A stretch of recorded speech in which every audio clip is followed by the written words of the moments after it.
اور اس نے اس تھیوری کے بنیاد پر کہا تو پھر ہم کیا کریں؟ کہا کہ دیکھو یہ چرچ بند ہو سکتا ہے، یہ خدا کا تصور ختم ہو سکتا ہے، یؤمنون بالغیب مر سکتا ہے، فرشتوں کا کانسیپٹ، یہ جو میٹا فزکس جتنے بھی مسائل ہیں یا مابعد و طبیعیات ہیں، یہ سب فنش ہو سکتے ہیں کہ کیا کریں؟ پھر ہم کہتے ہیں آپ جو مورل جو ایتھکس ہیں یا سیکچول جو چیزیں ہیں ان کو فری کر دیں، ان کو کہا کہ آزاد کر دیں. شادی کیا ہوتی ہے؟ شادی کا بندھن مقدس. یہ کیا ہوتا ہے کہ نامحرم محرم کا کنسپٹ، حیا، عفت، پاکیزگی، یہ آپ سے ختم کر دیں اس کو. کہا کہ جہاں بھی یہ چیزیں نہیں ہوں گی نا، آدمی ہوگا ریلیکس تو پھر اس طرح کی چیزوں کے پیچھے نہیں جائے گا، کوئی خدا کی تلاش میں نہیں جائے گا، غیب کی تلاش میں نہیں جائے گا. آپ کر دیں ان کو. یہ ایک بحث، یہ کیا تھے؟ یہ وہم و گمان تھا. یہ وہی شہوت ہے جس کے اوپر ہم نے تھوڑی دیر پہلے بات کیا. فرمایا ان اللہ لا يحب كل مختال فخور. خدا جو خیالات اور شہوتوں اور کیا کہتے ہیں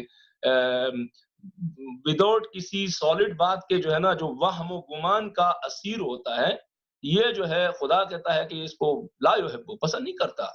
تو خیالات کا اسیر ہے یہ. جیسے آدمی سوچتا ہے نا، خیالات میں خود کو بادشاہ بنا دیتا ہے یا خود کو ملینر یا بلینر بنا دیتا ہے. سم ٹائم سوچتا ہے، ایک ایج ہوتی ہے، اس ایج میں اس طرح کے خیالات آتے ہیں. یا مثلا جیسے میں مثالیں دے رہا ہوں تھوڑی سخت قسم کی. آپ لوگوں کو پتا ہے کہ میرا مزاج جو ہے ڈائریکٹلی میں بہت کم ہی کریٹیسائز کرتا ہوں بعض چیزوں کو، لیکن اس وقت ہم جس طرح کی سچویشن میں ہیں یہاں، جو ایک ورچوئل وہ ہے چل رہا ہے درس، تو میں بھی جرات کر رہا ہوں تھوڑا سا. دیکھیں جیسے کہتے ہیں جی کہ آج کل یہ جو ہے نا یہ فیشن میں نہیں ہے، تو یہ آؤٹ آف فیشن ہے، تو لہٰذا یا آج یہ اسٹائل نہیں چل رہا آج کل. کیونکہ دیکھیں بات یہ ہے کہ سب ایسا ہی کر رہے ہیں. اب کس کس کو سمجھائیں؟ سب ہی یہی چل رہا ہے. اب یہ شروع ہو چکا ہے، ٹھیک ہے، کمپرومائز کرنا پڑے گا ہمیں بھی. آج کل ویسے یہ فیشن میں بھی نہیں ہے، زمانہ بھی ایسے آیا ہے. پرانے زمانے میں گلفز استعمال ہوتا تھا، ہماری ایج تک ابھی بھی ہوتا ہوگا. زمانہ ہی بدل گیا جی. وہ زمانہ کیا ہے؟ کوئی اوپر سے آئی ہوئی چیز ہے زمانہ؟ یعنی میں اور آپ سے زمانہ بنتا ہے. کہتے ہیں سوسائٹی کی جو اکائی ہے وہ افراد ہے، افراد سے سوسائٹی بنتی ہے. سوشالوجی کے اندر آپ پڑھ لیتے ہیں. تو اس طرح کی جو مختلف چیزیں ہوتی ہیں نا، کہتے ہیں نا آغا صاحب دیکھیں اب یہ ٹرین ہے، ٹرین چل پڑا ہے صاحب. یہاں پر جو ہے نا ہمارے پاس ٹرین ہے کہ ہم ہمیشہ جاہل لوگوں کو ممبر پہ بٹھاتے ہیں. معذرت کے ساتھ، میں خود جو ہے خود کو عالم نہیں سمجھ رہا، میں اسٹل طالب علم ہوں. ہم ایسے لوگوں کو یہاں پسند کرتے ہیں جو نعرے لگوائے ہیں زیادہ سے زیادہ، کہ اس کے بغیر بانیان مجلس سمجھتے ہیں کہ لوگ بھی نہیں آتے، اٹریکٹ بھی نہیں ہوتے، چلتا نہیں ہے. اور اس طرح کی بہت سی چیزیں ہیں. ٹرین ہے یہ یہاں کا، یہ روایت چلی آ رہی ہے جی. یہ اسی طرح چل رہا ہے، آج کل چل رہا ہے. یہ دلیل ہے؟ یہ کوئی منطق ہے؟ یہ کوئی سالڈ بات ہے؟ اللہ تعالیٰ دیکھیں کس طرح مخاطب فرماتے ہیں. کہہ رہے ہیں اللہ تعالیٰ فرماتے ہیں قرآن مجید کے اندر، کہتا ہے وَالَّذِي يُصَوِّرُكُمْ فِي الْأَرْحَامِ كَيْفَ يَشَاءُ وَالْجُلْفَ. کہتے ہیں کہ اللہ کے وجود کی دلیل چاہتے ہو تو دیکھو، یہ اتنی بڑی مضبوط دلیل ہے. رحم مادر میں پانی سے تمہاری نقش و نگار کرتا ہے. کائنات کو کی طرف تم دیکھو کہ اس کی حکمت تمہیں دکھائی دے گی. مضبوط دلیلوں کے ساتھ بیان کرتا ہے. نہیں کہتا کہ دو خدا ہو نہیں سکتے، اگر دو خدا ہوتے تو یہ ہوتا لفسدتا فلان فلان فلان. آپ دیکھیں ہر چیز کو جو بیان کر رہا ہے قرآن مجید اور اللہ سبحانہ وتعالی اور ہمارے مذہب میں سب سے اہم ترین جو امتیاز ہے، میں خاص کر فقہ جعفریہ کی بات کروں گا، کہ فقہ جعفریہ کے قوانین کو، اس کے عقائد کو، اس کے اخلاقیات کو اگر آپ پیش کریں گے تو کوئی شخص یہ نہیں کہے گا کہ یہ لوجیکل نہیں ہے. نہیں کہہ سکتا. ہاں پریزنٹ کرنے والے کے اوپر ہے. اگر مجھ جیسا نااہل بندہ ممبر پہ آ کے پریزنٹ کرے گا غلط طریقے سے، ایک لوجیکل بات کو بھی جو ہے لوجیکل بنا کے پیش کرے گا، تو وہ میری غلطی ہے، میرے دین کے اس عقیدے کے مسئلہ نہیں ہے. لہٰذا وہم اور خیالات کے ذریعے جو ہے کے بیس پر آدمی کو نہیں چلنا چاہیے. بہت ہی ضروری ہے کہ وہم و گمان و خیال کی بنیاد پر زندگی کو اور اس کے عقائد کو اور زندگی کے ڈگر کو وہ نہ دیا جائے، بلکہ علم، یقین اور کیا کہتے ہیں مضبوط دلیل اور ایویڈنس اور پروف اور لوجیکل دلائل کے ساتھ جو ہے انسان کو اپنی زندگی اور اپنے دین کے مسائل کو کھڑا کر دینا چاہیے. اسی لیے آپ اکثر دیکھتے ہیں کہ بہت سارے جو مسائل آتے ہیں نا، کہتے ہیں ایک اور جو اس دن بھی بحث ہو رہی تھی، اس کو تھوڑا سا ٹچ کرنا چاہتا ہوں اور زیادہ ٹائم آپ کا نہیں لوں گا. وہ یہ ہے کہ کہتے ہیں صاحب سب یہی کر رہے ہیں. صاحب اکثر کا فیصلہ یہ ہے جی، ماننا پڑے گا. اکثر کا فیصلہ اچھی بات ہے کہ چلو بہت سے لوگ اتفاق کر گئے ہیں کسی ایک چیز کے اوپر، یہ تو پازیٹو پہلو ہے. اکثر مطلب یہ ہونا کہ بھائی اکثر لوگوں کا ایک اتفاق ہوا ہے ایک اچھے کام کے اوپر، اکثر مومنین نے اتفاق کر لیا ہے۔ ہاں، یہ پہلو بہت اچھا ہے، نورانی ہے، بہت اچھی بات ہے کہ اتفاق کر لیا آپ نے۔ اب آتے ہیں کس چیز پر اتفاق ہوا ہے، ذرا اس کو بھی دیکھتے ہیں، کیونکہ ہر چیز کے اوپر اتفاق ہونا حسن نہیں ہے، اچھائی نہیں ہے، اتفاق ہونا اچھائی ہے، لیکن ہر چیز کے اوپر اتفاق ہونا اچھائی نہیں ہے۔ سارے مومنین اکٹھے ہو کر کہیں جی اتفاق کرتے ہیں کہ آج کے بعد جو ہے فرض کریں نماز جماعت نہیں ہوگی یہاں پر، تو یہ کوئی اچھا اتفاق کہلائے گا؟ آغا صاحب 99% لوگوں نے ووٹ ڈالا ہے اور کہا ہے نماز جماعت بند کر دیا جائے، تو کیا یہ اتفاق اچھا اتفاق ہے؟ یہ اکثریت کا فیصلہ اچھا فیصلہ ہے، اکثریت نے کہا ہے۔ آغا صاحب اکثریت چاہتی ہے کہ ممبر پر فلاں جو منحرف آدمی ہے، غلط ہے، نہ علم پڑھا ہے، نہ سیکھا ہے، نہ دو زانو ہو کر کسی استاد کے پاس عرق ریزی کی ہے، یہاں پر جو ہے ایک نرس کے لیے پتہ نہیں 5 سے 6 سال کا کورس کرنا پڑتا ہے، اس نے تو کچھ بھی نہیں کیا، ایک انجیکشن لگانے کے لیے ایک آدمی کو کم سے کم کورسز سے گزرنا پڑتا ہے، اس کے بغیر کوئی اس کو سرٹیفکیٹ نہیں دیتا، کوئی اس سے انجیکشن لگانے کے لیے تیار نہیں ہوتا ہے، کوئی اس سے میڈیسن لینے کے لیے تیار نہیں ہوتا، پٹی باندھنے کے لیے تیار نہیں ہوتا، لیکن ممبر رسول پہ دین کے لیے کوئی بھی آ سکتا ہے، کوئی مسئلہ نہیں ہے۔ ایک بچہ اگر رٹا لگا کر آتا ہے ممبر پہ تو آپ بیٹھنے دیں، ٹھیک ہے، بچے کو آپ جشن میں ویسے تشویق کے لیے تقریر کروا دیں، الگ موضوع ہے، لیکن آپ اس کو بٹھا کے پھر ذاکر اور خطیب اور علامہ فلامہ کے ٹائٹل کے ساتھ بٹھا دیں، یہ کوئی اکثریت، اب مان لیں اکثریت ڈیمانڈ کر رہی ہے جی انجمن کیا کرے، انجمن اسیر ہے، گرفتار ہے، کیا کرے جو اکثریت نے ڈیمانڈ کیا صاحب؟ تو کیا اکثریت کے اکٹھے ہر وقت اکثریت اگر اتفاق کر لیتی ہے کسی چیز کے اوپر تو یہ دلیل بنے گی کہ وہ سچ ہے اور حق ہے؟ یہ مسئلہ تھا ان لوگوں کا، کہہ رہے تھے پیغمبر تم بنی ہاشم نے یہ شروع کیا ہوا ہے، بنی امیہ کا یہ نہیں، بنی تمیم، بنی تی، یو اتنے سارے بڑے بڑے قبیلے بیٹھے ہوئے یہاں پر، میجورٹی تو تمہیں ماننے کے لیے تیار ہی نہیں ہے، یہ ہماری دلیل ہے، کرو تم وہ تمہارا قبیلہ کا وہ بھی پورا قبیلہ تو تمہارا مانتا نہیں، بنی ہاشم پورے کے پورے بھی تو تمہارے ساتھ ایگری نہیں کر رہے ہیں، تو کیا ہم اس کو دلیل کے طور پہ لے لیں گے؟ ایک مضبوط دلیل ہے، بہت اہم ہے، لہٰذا یہ ایک اور ذہن میں رکھیں، یہ جو کہتے ہیں آغا صاحب ولایت فقیہ کے بحث کے اندر آتا ہے، البتہ یہ موضوع ہمارا نہیں ہے کیونکہ اکثریت کا ہے تو میں ٹچ کرتا ہوں، کہتے ہیں جی اکثریت اگر قبول نہ کریں تو مولا کائنات کو بھی 25 سال جو ہے تنہائی میں گزارنا پڑتے ہیں، اور کوئی مولا کے ساتھ دینے کے لیے آتا نہیں ہے کہ آپ کنویں میں جا کے فریاد کرتے ہیں، سر دے کے چیختے ہیں، اور جناب سیدہ کے ساتھ وہ مشہور مکالمہ ہوتا ہے، 1000 بار آپ نے سنا ہے کہ فرمایا لوگ آپ کو سلام نہیں کرتے ہیں، فرمایا بنت رسول میں سلام کرتا ہوں لوگ مجھے جواب نہیں دیتے ہیں، تو اکثریت نے تو مولا کا ساتھ نہیں دیا، اس کے بعد بھی کسی نے ساتھ نہیں دیا وغیرہ وغیرہ، تو آج آپ بس اکثریت کی اہمیت تو بنتی ہے نا، امپورٹنس تو ہے، آپ ایسے ہی سب کچھ وہ نیگلیکٹ نہ کریں، آپ ڈیموکریسی کے اینٹی تو نہیں ہے، اسلامی جمہوریہ بھی تو ہے، جمہوریہ اسلامیہ بھی ہے، تو یہ سارا آپ کہاں رکھیں گے؟ ظاہر ہے اس موضوع کے اوپر زیادہ جائیں گے تو تفسیر سے ہٹ کے کہیں اور نکلیں گے، میں صرف ایک بات کا اشارہ کرنا چاہتا ہوں، ایک چھوٹا سا پوائنٹ، اگر یہ کوئی صحیح طرح پک کر لے تو میرے خیال میں ساری یہ کی ہے اصل میں اس بحث کو کھولنے کی جو تالا کھولنے کی جو کی ہے وہ یہ ہے، دیکھیں ایک بات ذہن میں رکھیں، اکثریت کی قبولیت کسی چیز کے اس بات کے مرحلے میں اہمیت رکھتی ہے، نہ اس چیز کی سچائی کو ثابت کرنے کے لیے کوئی رول پلے کرتی ہے۔ مطلب کیا ہے سب؟ مطلب یہ جاتے ہیں وہیں پیچھے، اگر قریش کی اکثریت اللہ کے رسول کو بینوان رسول قبول کرتی ہے تو رسالت کے امور اور کاموں میں ذرا ہیلپ ملے گی، اکثر لوگوں نے قبول کیا ہے، اب رسالت کا کام تیزی سے آگے بڑھے گا، لیکن اکثریت کے قبول کرنے سے محمد عبداللہ رسول نہیں بننے والے، یا اکثریت کے ڈینائی کرنے سے، ریجیکٹ کرنے سے محمد ابن عبداللہ کی رسالت چھننے والی نہیں ہے، یہ ذہن میں رکھیں۔ مطلب کیا ہے؟ محمد ابن عبداللہ صلوات اللہ وسلامہ علیہ اللہ کے آخری رسول ہیں، یہ ایک ثابت شدہ بات ہے، مسلمہ بات ہے، اس کے لیے اکثریت و اقلیت کا کوئی کردار نہیں ہے، کوئی رول نہیں ہے۔ ہاں اکثریت اگر اس بات کو ایکسپٹ کرے گی تو کار رسالت پھیلتا جائے گا، کار رسالت میں آسانی، اس بات ثبوت کا مطلب یہ ہوگا، مولا کائنات کو اگر اکثریت بینوان مولا نہ مان لے تو اس سے مولا کی امامت و ولایت میں کوئی فرق، اکثریت کے ماننے سے وہ حاصل نہیں ہوتی۔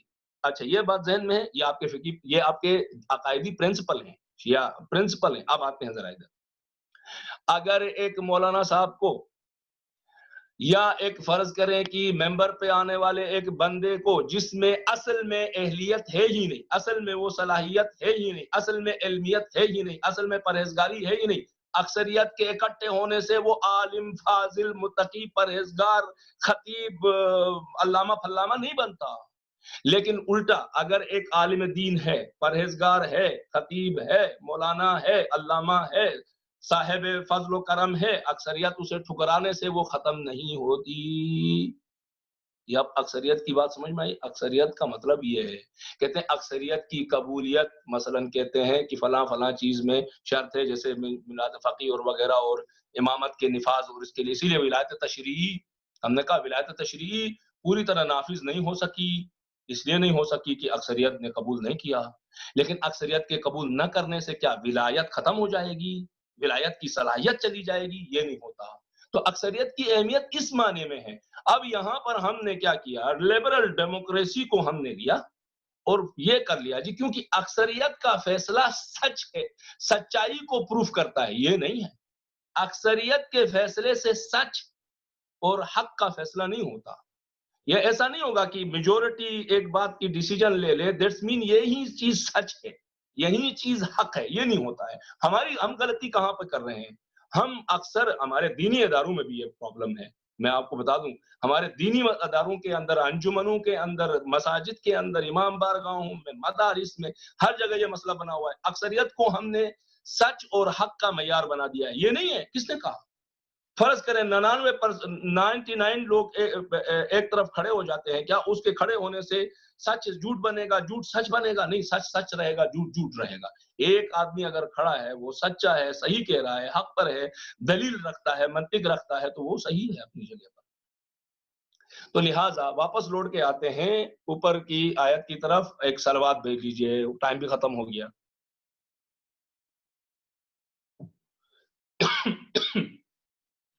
بس اوپر آتے ہیں تو فرمایا کہ دیکھیں، سواء علیہم انذرتہم ام لم تنذرہم لا یؤمنون۔ اے پیغمبر، کچھ کیٹیگریز ایسی ہیں سوسائٹی میں آپ کی، فرق نہیں پڑنے والا، کچھ بھی نہیں فرق پڑنے والا۔ وہ ایسے ہیں، ان کو ہزاروں سائنز اور بورڈز اور گائیڈ دینے والی چیزیں ان کے سامنے آتی ہیں، وہ ادھر سے سنتے ہیں، ادھر سے نکالتے ہیں، کرتے وہی ہیں جو اپنی ہوتی ہے، کرتے وہ وہی ان کی اپنی، کیونکہ ویسے بھی وہ اس فارمولے کے قائل ہیں، سنو سب کی کرو اپنی۔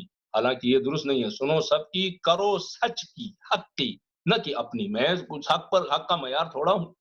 تو لہٰذا جو ہے یہ انما تنذر من اتبع الذکر وخشی الرحمن بالغیب فبشرہ بمغفرۃ واجر کریم۔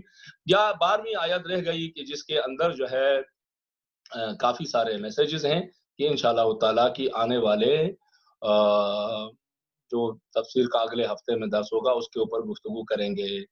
وصلی اللہ علی سیدنا محمد خاتم النبیین و سید المرسلین وعلی اطراطہ الطیبین الطاہرین۔ پروردگار عالم سے 10 بدعا ہے، پروردگار تجھے تیری عزت و جلالت کا واسطہ، تجھے تیرے انبیاء و اولیاء کا واسطہ، پروردگارہ تجھے خاتم النبیین و رحمت للعالمین سید المرسلین کا واسطہ، ان کی پاک و طاہر آل و اطرت کا واسطہ، پروردگارہ تجھے خاتم الاوصیاء والوصیین صاحب العصر والزمان والزمین الامام الحجت ابن الحسن العسکری صلوات اللہ وسلامہ علیہ کا واسطہ، پروردگارہ کہ ان کے ایام یوم ولادت قریب یا آج کی رات یا کل کی رات حسب اختلاف چاند کی تاریخیں، پروردگارہ اس اتنے عظیم جو شب قدر کے برابر ثواب اور اجر رکھنے والی رات ہے، پروردگارہ اس رات کے بدلے میں عالم انسانیت سے پروردگارہ یہ جو وبا آئی ہے، اس وبا کو اٹھا دے، اس وبا کا خاتمہ فرما۔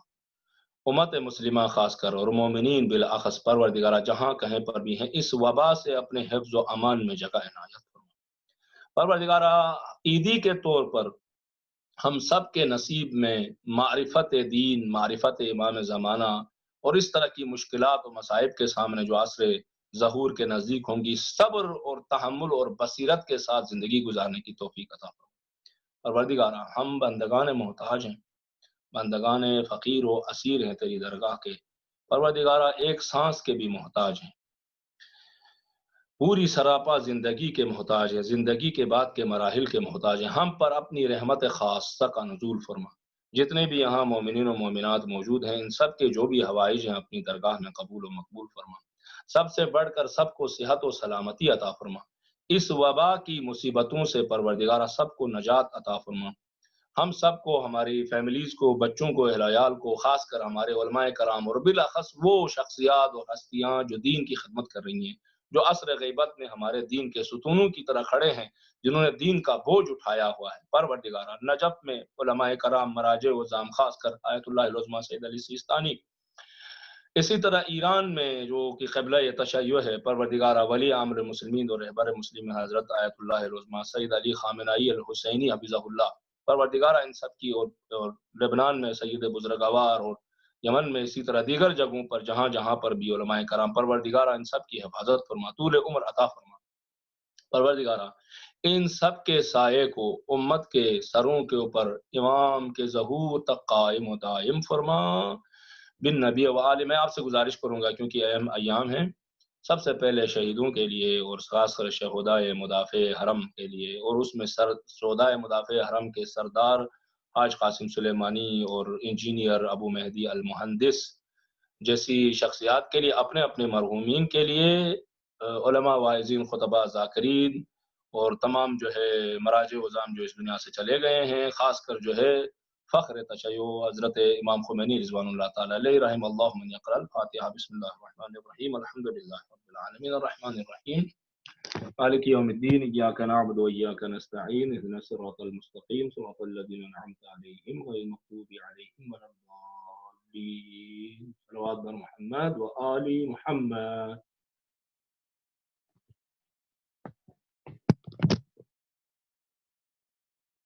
میں حاضر ہوں آپ کی خدمت میں۔ اب میرے پاس تو تھوڑا ٹائم ہے، جو بھی اگر کوئی ملاحظہ کسی کی طرف سے ہے تو۔ آگا ایک کویسچن ہے پلیز۔ جی جی فرمائیں۔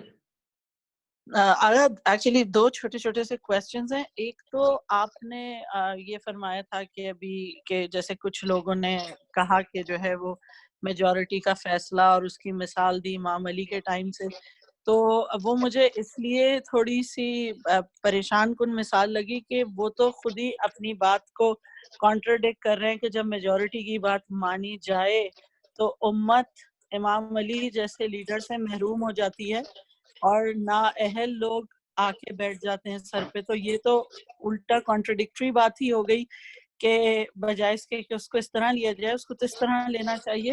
اور دوسری بات آگا اسی ٹاپک سے ریلیٹڈ جو آپ نے بات کی، تو کیا ہم ایز اے امت ممبر کے پاور کو انڈر ایسٹیمیٹ کر رہے ہیں، جو ہمیں یہ سارے ڈیفیکلٹیز ہو رہی ہیں کہ نااہل لوگ ممبر پہ بیٹھتے ہیں؟ کیونکہ ایک ممبر سے امام خمینی نے کیا کیا اور ایک ممبر سے رسول اللہ نے کس طرح دین پھیلایا، تو ممبر کے پاور کو اور ممبر کی طہارت کو کیا ہمیں اپنے دماغ میں اس کو صحیح مقام دینے کی ضرورت ہے؟ دیکھیں، دو چیزیں بہت اہم ہیں۔ اولاً یہ ممبر جو ہے تقدس رکھتا ہے۔ تقدس رکھتا ہے مطلب کیا؟ ایک قسم کی یہاں پر قداست ہے۔ اور دوسری چیز، یہ جو ممبر ہے یہ بہت بڑی ذمہ داری رکھتا ہے۔ ذمہ داری مطلب کیا؟ یہاں وہ آئے جو دو کم سے کم منیمم چیزیں اس کے اندر موجود ہوں۔ ایک علم، دوسرا اس کے مطابق عمل۔ یہ دو چیزیں یہاں رکھتا ہو۔ علم مطلب یہ کہ لوگوں کو آ کے وہ ایجوکیٹ کرے، شعور دے کے جائے، انٹرٹین کر کے نہ جائے۔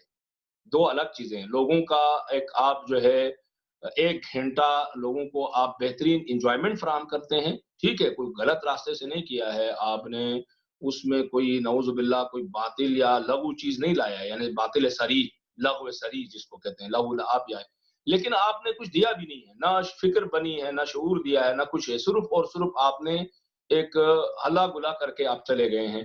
اگر اس ممبر کے اختتام کے بعد لوگوں سے کوشچن کیا جائے کہ جناب علی فرمائیں آپ میں کیا پڑا ہے، آپ کے کردار میں کوئی اثر پڑا ہے، آپ کی معلومات میں کوئی اضافہ ہوا، ایسی معلومات جو جس سے آپ کے کریکٹر بنائے، مومن بنے واقعاً، وہ جو ہے قرآن جس کی ڈیفینیشن دیتا ہے، اہل بیت جس کی ڈیفینیشن دیتے ہیں، تو اس طرح کی کوئی چیز آپ کو ملی ہے نہیں، تو پھر تو ظاہر ہے کہ تو وہی میجورٹی پسند کرتی ہے یا نہیں کرتی ہے، کوئی معنی میننگز نہیں ہوتی ہے یہاں پر۔ میجورٹی کی کوئی